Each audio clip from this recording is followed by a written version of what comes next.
Всем привет! Продолжаем сборник задач Лукашика разбирать и задача номер 175.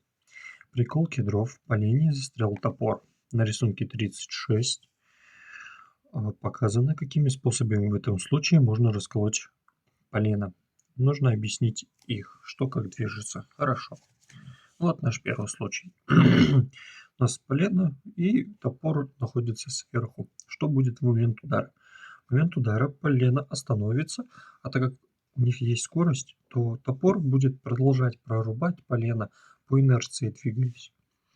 То есть в первом случае полено останавливается, топор движется. Во втором случае у нас наоборот топор тормозится, а полено как бы будет продолжать насаживаться на острие топора.